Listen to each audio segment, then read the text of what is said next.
Today, Mervis Industries, based in Danville, Illinois, is a very large company with an international reputation in the recycling industry. But it began with just 2 small scrap yards on the eve of the Great Depression. My guest, Lou Mervis, came into the business in the late 1950s, working alongside his father. It was a business that he grew up in, as did his own sons, now the 4th generation to be involved in the company. He's also been a longtime supporter of his community, investing a great deal of time and energy in economic development and public education, 2 areas where he's made significant contributions. He was one of the founders of the Danville Area Economic Development Corporation and served on the Danville School Board and the Illinois State Board of Education. I'm very pleased to welcome to Illinois Pioneers, Lou Mervis. Thank you. I'm happy to be here. We appreciate it. I wanted to both right at the beginning talk about where Mervis Industries is today, and then to establish some contrast, talk a little bit about your grandfather and really the roots of the business. But to start first here, to talk a little bit about Mervis, give us the nickel tour here and tell us exactly what Mervis Industries does. Well, Mervis Industries is a company that does recycling as we know it today. Today it's the thing to do. It's a fancy name for the junk business that we started in 1930. But we've always been in the recycling business. We recycle a great deal of ferrous scrap, which is iron, steel. We have a large non-ferrous division, and we also have a very unique plastics recycling division that we have now gone to the point where we can close the loop, where we can buy take plastics in from an industry that is using it to make product, bring it in, grind it, pelletize it, send it back to the original company that sold it to us, and they can use it again for the product.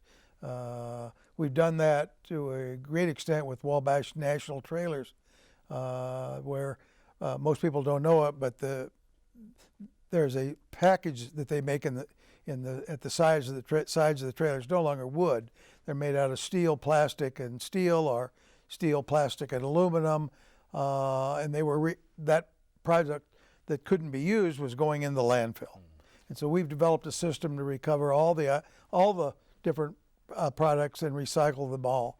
So you deal with a wide range of metals, wooden shipping pallets, consumer electronics, plastic, paper, just about everything except maybe extremely hazardous materials. Well, we try to stay away from hazardous materials, and all of our scales that you come into in the yards that receive ferrous scrap all have on their scales monitors for that watch for hazardous or anything that might have radiation in it. So we stop it right at the scales and go through the loads with a handheld device, find out where it is, give the people advice of where they can take it. But that's a rare occasion. You really know what it's. You know what to look for when something's coming in that may really be hazardous. So having given people now just a little bit of an idea what Mervis is all about, now I want to go back and have you talk about William, your grandfather.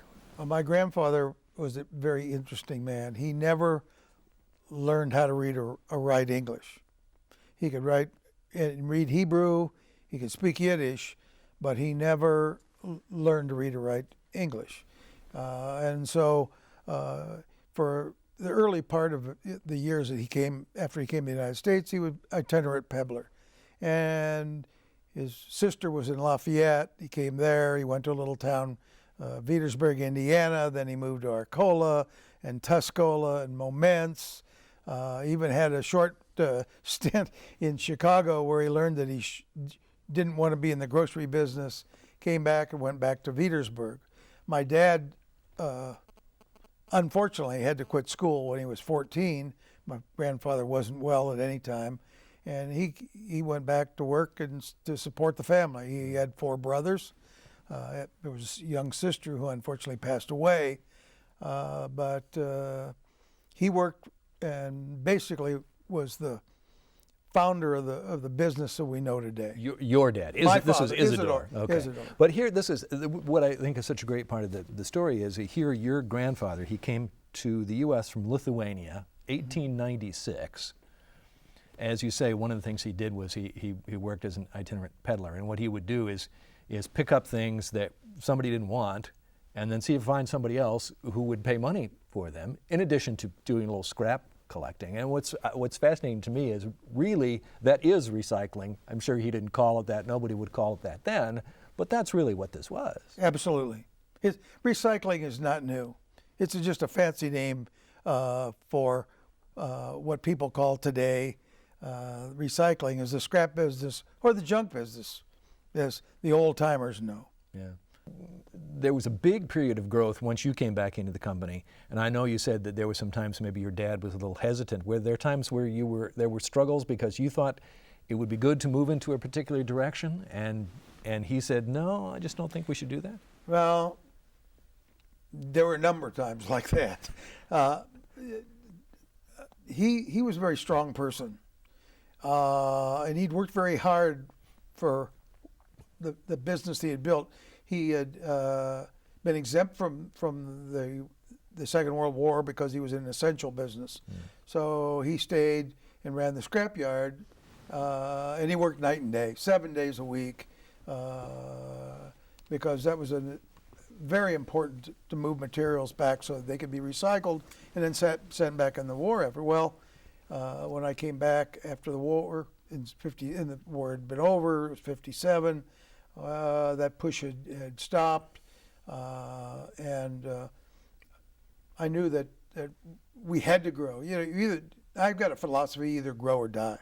There's no sitting still. And you have two sons. Yes, that are now running the company. I have 4 sons.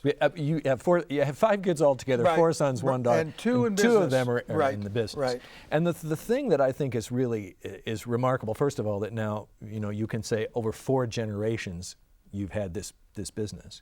But I think it's remarkable because one can find many examples of family businesses that don't survive the generational transition, because you have someone who started the business and maybe the kids don't have the knack, or maybe it is that that the father says, son, I don't want you to be in the junk business.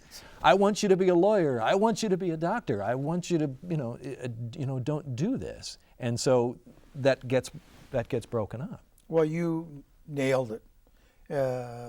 We've got a number of scrap yards that we've purchased in Illinois and Indiana as we've grown, and almost all of them were families that had sons or daughters that didn't want to be in the business.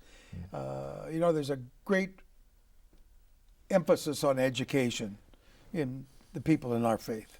It was the way that they could get out and get ahead. They were not allowed to be in many businesses or industry, or you couldn't find a Jewish engineer. They just couldn't get a job. So many of these families who worked very hard and built some very nice businesses were very well respected. That second generation was a lawyer, a doctor, some other profession, and there was no succession after that. The second part of it is that as time has passed, you know what has happened to many communities. They really retracted because the kids have gone away, especially Jewish young people that want to move to a bigger city. They have more opportunities, both socially and for getting a responsible job. That's a sad thing, truthfully, because when you lose all the core of the people that really care about the community, and the businesses are managed by somebody that's in some town or some office somewhere in Bangkok or Paris, all they care is what's the ROI, and that's really not very healthy, and it's hurt a lot of communities. If you take a look at the history of the company and your involvement with it all this time, you were in the business, and it's been a family business over a period of time when we have really changed the way we think about throwing stuff away. I mean, and for the better, we have changed. Not that we couldn't do better, but we're certainly making the effort. Maybe you could talk about that, how over, say, the last half century, the idea of we've really come to the reuse, reduce, recycle kind of idea. Well, first we got to talk about two different businesses. When our original business was basically had two customers: the industrial customers and a peddler customer. Right. And the industrial business was the big part of your business, and the peddlers either had a truck or had a push cart or whatever, and they would go around. So they provided the recycling, scrapping in the communities for years.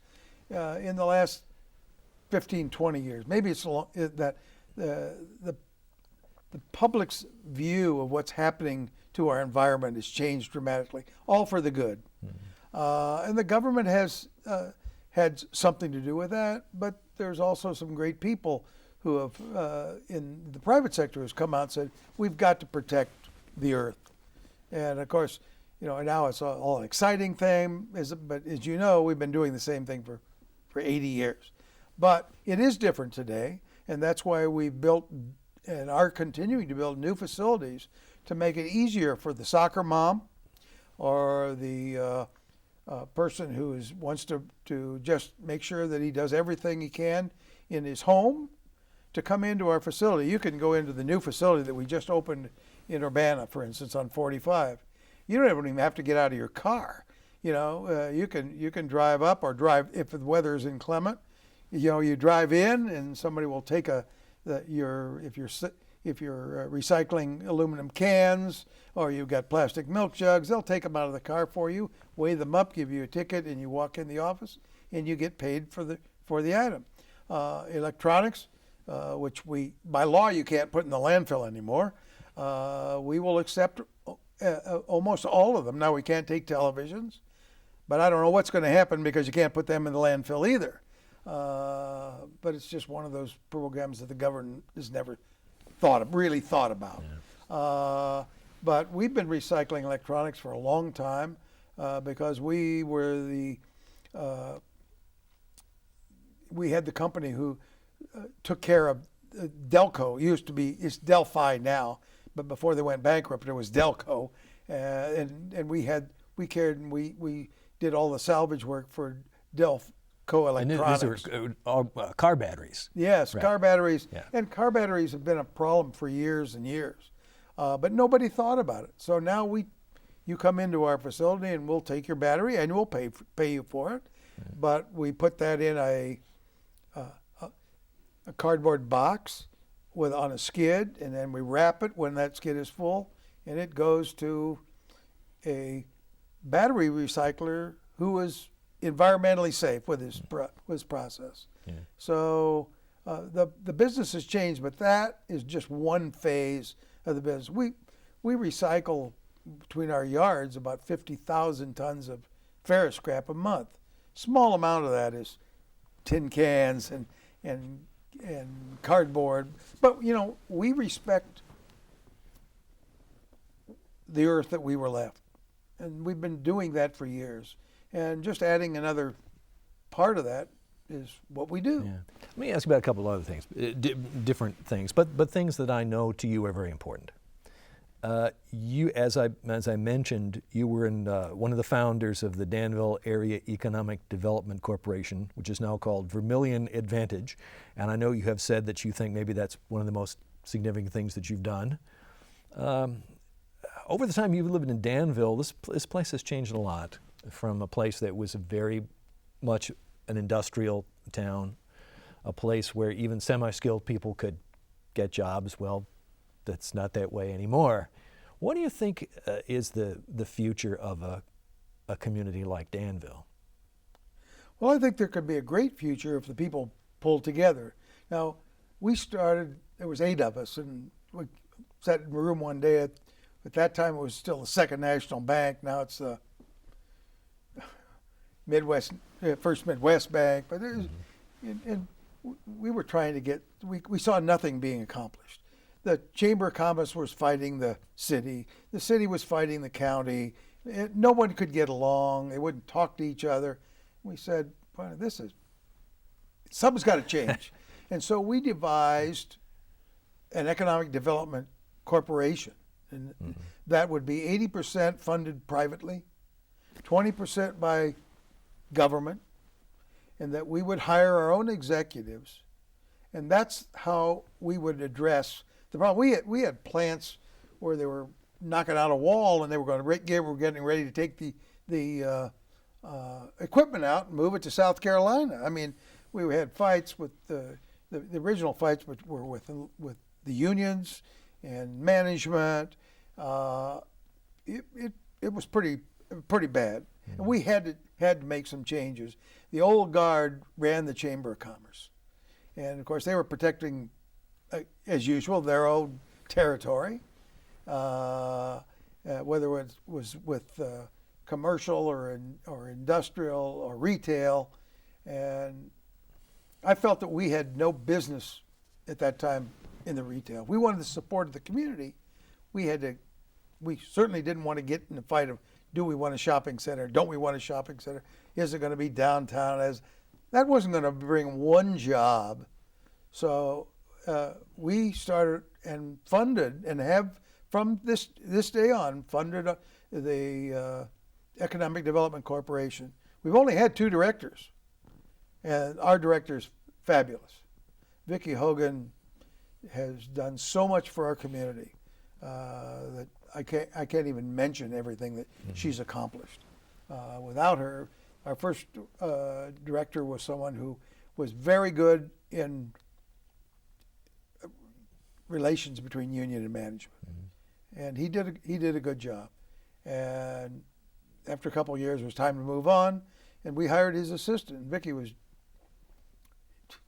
just a kid, you know. She's done a fabulous job and continues to do a fabulous job. She's by far the best economic development director that I've ever met, and we've been fortunate to keep her. She's had offers from lots of places to go, not only cities, but to take over the program in Kentucky. The people in Wisconsin wanted her to look at their job to head their economic development corporations for the state.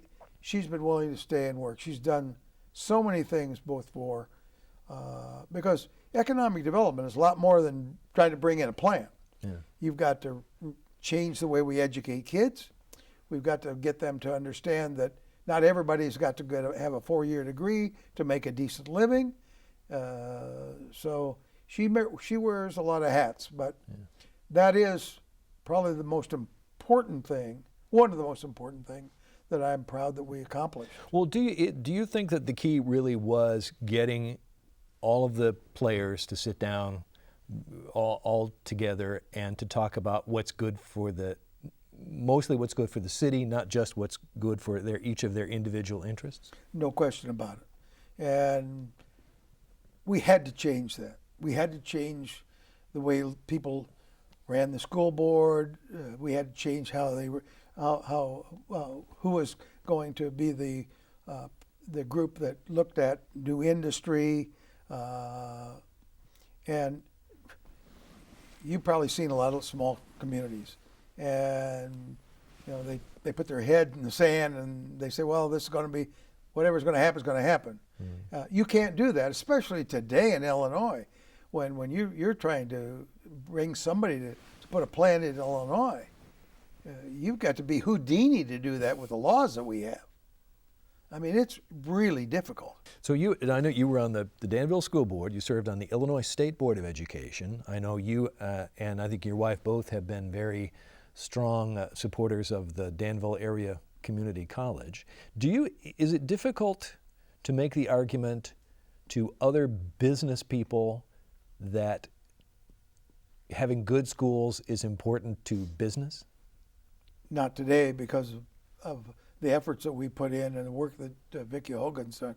We have the best relationships that we've ever had and the best programs working between the public schools, and I'm talking all over the county, and the community college. Alice Marie Jacobs, fabulous gal, doing a great job at the college.